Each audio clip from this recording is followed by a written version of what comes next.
Por falta de acordo, a Comissão Mista de Orçamento decide adiar para amanhã a votação do orçamento de 2022, que estava inicialmente prevista para hoje. A decisão foi anunciada pela presidente do colegiado, a senadora Rose de Freitas, que alegou impasse sobre o relatório final, elaborado pelo relator-geral Hugo Leal. O texto do deputado prevê, por exemplo, o acréscimo de 3 bilhões de reais para o Fundo de Financiamento de Campanha Eleitoral, totalizando 5 bilhões e 100 milhões de reais. Além disso, reserva 16 bilhões e 500 milhões de reais para as emendas de relator, base do chamado orçamento secreto, que serviu em 2020 e 2021 para o governo obter apoio no Congresso. O deputado Hugo Leal rejeitou o pedido do presidente Jair Bolsonaro para incluir um reajuste aos policiais federais, que teria um custo de 2 bilhões e 860 milhões de reais, de acordo com o Ministério da Economia. É bom que os policiais enxerguem aí que a turma do Bolsonaro, ela está mais preocupada com a classe política do que com o reajuste salarial desses servidores, né? Aliás, de todos. Então você vê aí essas verbas bilionárias que são usadas pelos políticos para fins eleitoreiros, quando não para desvios, e a gente tem que cobrar sempre dos órgãos de controle e fiscalização a vigilância que eles não têm feito, né? Salvo alguma exceção, como no caso do deputado federal Josimar Maranhãozinho, foi flagrado com maços de dinheiro, era um núcleo da Polícia Federal ali atuando. Mas a gente vê toda a condescendência que outros órgãos têm com essa geração da política, né? Então você tem 16 bilhões e 500 milhões de reais das emendas de relator, que são o orçamento secreto, tá? Só para deixar claro. Aliás, vou aqui explicar cada caso, né? Então, o orçamento secreto, ele teve a execução liberada pelo Supremo Tribunal Federal. O ministro Luiz Edson Fachin, que tem tomado decisões técnicas, né? Volta e meia ele tem um ou outro deslize, mas ele tem tomado decisões técnicas, ele foi voto vencido mais uma vez. E no Supremo Tribunal Federal é sempre bom olhar os votos vencidos, né? Porque geralmente, salvo alguns momentos de exceção, eles dizem mais verdades, né, do que o resultado final, que é articulado nos bastidores por aqueles ministros que têm uma atuação política. Aliás, tem uma reportagem aí que saiu num jornal sobre o Alexandre de Moraes, o quanto ele virou um articulador político no Supremo Tribunal Federal, conversa com o Rodrigo Pacheco, presidente do Senado e tal, vê ali maneiras de reverter o conteúdo da liminar da Rosa Weber, ele atuou nisso. Mas o Edson Fachin mostrou lá, olha, não dá para liberar, e com todo cuidado, né, porque eles estavam extremamente solícitos em relação ao Congresso Nacional, mas falou, enquanto não houver transparência, o que não aconteceu ainda, não dá para liberar a execução. Só que o STF liberou, se fez de sonso, né? Como eu falei que ia fazer, escrevi artigos sobre isso, que terminava falando que agora só falta o STF fazer de sonso, depois fiz outros para explicar a mentira que o Rodrigo Pacheco e o Arthur Lira contaram, analisei aqui no programa, inclusive, inicialmente dizendo que não poderiam dar os nomes dos parlamentares que tiraram o dinheiro em 2020 e 2021, depois fizeram um pequeno recuo, falando para o relator, passa aí os nomes, se der, né? Caso detenha, lembra? Caso detenha.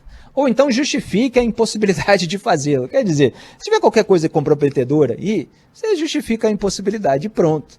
Então, quer dizer, nada vai ser desvendado aí sobre uma eventual sujeira que possa ter acontecido, porque eles criaram todo um esquema de proteção e falam lá no ouvidinho dos ministros do Supremo, sempre muito generosos com todo esse pessoal, né?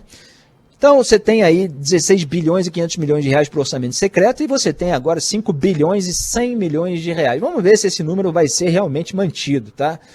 O número que foi aprovado pelo Congresso nos últimos dias foi de 5,7 bilhões de reais. Falei aqui nesse programa que teria justamente um abatimento, pequeno abatimento, na Comissão Mista de Orçamento no início dessa semana. Falei no final da semana passada. E é exatamente o que está acontecendo. Ao contrário até do que diziam algumas notícias aí nos portais, que mostravam que ficaria entre 4 e 5 bilhões, não, eles estão querendo muito, eles estão querendo mais de 5 bilhões. É 5 bilhões e 100 milhões de reais. Então não é 4, não é 4,5, não é 4,7, não é sequer 5, é 5,1, ou seja, um aumento de 3 bilhões de reais em relação ao valor anterior, que já era absurdo. Eu contesto esse aumento desde que foi aumentado para 1,7 bilhão. Aí aumentou para 2 bilhões, para 2,1 bilhões e agora para 5,1 bilhões. Só para dar um ar aí de moderação. Então você tem aí gastos bilionários com a classe política. É isso que o povo tem que entender. E o fundão foi aprovado com votos de quem? Foi aprovado com votos do PT e do PL do Jair Bolsonaro.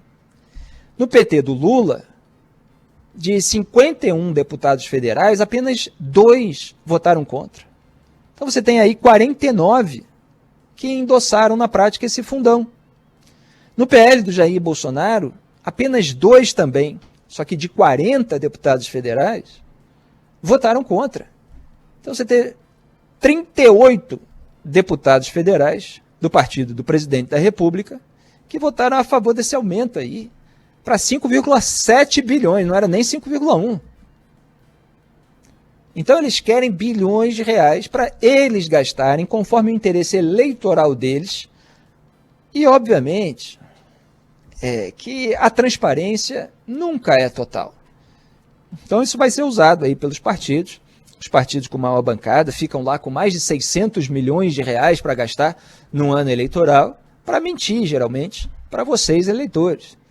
Apesar de toda a propaganda digital que existe hoje, e que não tem um custo direto em impressão de material, você tem ainda muita impressão de material, porque esse país é continental e eles precisam ir lá mostrar para as pessoas e tal. Então, é aquele dinheiro indo para a gráfica. Às vezes a gráfica é fantasma, a gráfica não tem estrutura para produzir o material, no entanto ela está lá registrada e o dinheiro está indo para ela, sabe-se lá onde vai parar esse dinheiro. Então você tem esses casos de empresas que dão lá uma nota, como quem prestou um serviço, e não necessariamente o serviço é comprovado. Ou seja, você tem aí uma possibilidade de uso desse dinheiro para enriquecimento ilícito de políticos e aliados, como aconteceu aí, pelo menos de acordo com a acusação feita pela polícia, no caso do Josimar Maranhãozinho, que usava dinheiro da emenda, num esquema ali envolvendo várias prefeituras do seu estado, e essas prefeituras pagavam a empresas de aliados e familiares dele, e aí, dentro dessas empresas, essa turma ligada a ele retirava o dinheiro, sacava e entregava para ele. Então, quer dizer, aquele processo que deveria financiar alguma coisa de interesse público, no fundo está financiando esse pessoal. E quando está financiando ali serviços, está simplesmente zelando para que o parlamentar seja reeleito e mantenha o foro privilegiado. Então é isso que está aí nesse orçamento e a gente ainda vai monitorar as consequências.